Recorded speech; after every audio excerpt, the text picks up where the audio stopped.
এভাবেই কি করুণ চোখে তাকিয়ে ৮ সন্তানের নির্মম হত্যাকাণ্ডের বিচার চাইছে মা কুকুরটি?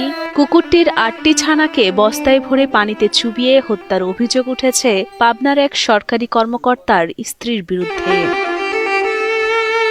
সন্তানদের নিথর দেহ দেখার পর থেকেই অভিযুক্ত নারী ও তার বাড়ির সামনে ডাক চিৎকার করতে দেখা যায় অবলা এই প্রাণীটিকে।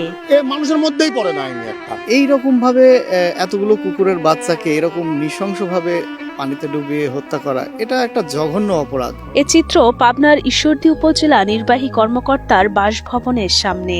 দীর্ঘদিন ধরেই বাসভবনের একটি কোণে আশ্রয় নিয়েছিল কুকুরটি। কারো কোনো ক্ষতি না করায় অল্প দিনেই বিশ্বস্ত হয়ে ওঠে এবং সেখানকার লোকজন টম নাম দেয় তার। সপ্তাহখানেক আগে টম জন্ম দেয় ৮টি কুকুর ছানার। মায়া মমতায় আগলে রাখা সন্তানদের রবিবার সকালে খুঁজে না পেয়ে ছোটাছুটি করতে থাকে মা কুকুরটি।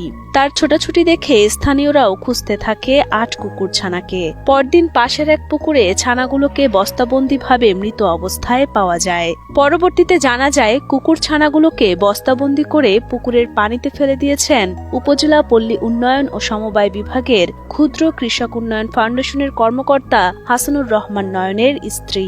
ঘটনাটি জানাজানি হলে এলাকা জুড়ে সৃষ্টি হয় তীব্র ক্ষোভ ও শোকের। অবলা প্রাণীর প্রতি এমন পৈশাচিক আচরণে হতবাক সবাই। বাচ্চাগুলোকে মারলো বিশাল একটা অপরাধ, ঠিক আছে, এর আমরা কঠোর শাস্তি চাই। প্রাণীর প্রতি বা জীবের প্রতি এরকম অপরাধগুলো বরাবরই পার পেয়ে যায়, আইন থাকলেও তার প্রয়োগ নেই। আমার মনে হয় এই আইনের প্রয়োগ এই ক্ষেত্রে ঘটানো উচিত, যেন সেটা দেখে সাধারণ মানুষের মধ্যে সচেতনতা বৃদ্ধি পায়। সন্তানদের নিথর দেহ দেখার পর থেকেই অভিযুক্তের বাড়ির সামনে ডাক চিৎকার করতে দেখা যায় মা কুকুরটিকে, যেন এভাবেই অবলা প্রাণীটি চাইছে সন্তান হত্যার বিচার। এদিকে অভিযুক্ত হাসানুর রহমান নয়নের স্ত্রী কুকুর ছানাগুলোকে বস্তায় ভরার কথা স্বীকার করলেও এমন পৈশাচিক আচরণের পুরো দায়ভার চাপান এক দুধওয়ালার উপর।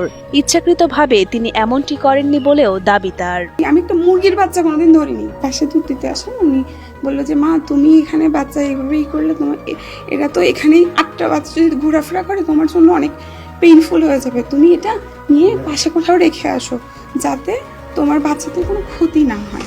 তো আমি তখন বললাম যে ঠিক আছে, তাহলে আপনি এগুলো একটু কষ্ট করে যদি ব্যাগে উঠায় দিতে পারেন আমি একটু সাইডে দিয়ে দিই। এখন এটা আমাকে ব্লেম করা হচ্ছে যে আমি ফেলে দিচ্ছি। সোমবার দুপুরে কুকুরের ছানাগুলোকে উপজেলা নির্বাহী কর্মকর্তার বাসভবনের পাশে মাটির নিচে পুঁতে রাখেন উপজেলা অফিসের কর্মচারীরা। এ বিষয়ে পাবনার ঈশ্বরদী উপজেলার শীর্ষ কর্মকর্তা মোহাম্মদ মনিরুজ্জামান জানান, ইতোমধ্যেই কোয়ার্টার ও ক্যাম্পাস থেকে অভিযুক্তের স্বামী হাসানুর রহমান নয়নকে অপসারণ করা হয়েছে।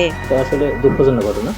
তো এটা যখন গতকালকে আমরা জানার পরে আমরা তাৎক্ষণিকভাবে এর জন্য যে দায়ী ব্যক্তি একজন অফিসারের স্ত্রী তার বিরুদ্ধে ব্যবস্থা নেওয়া বলতে আমাদের কোয়ার্টার থেকে তাকে অপসারণ করা হয়েছে এবং ক্যাম্পাস থেকে অপসারণ করা হয়েছে।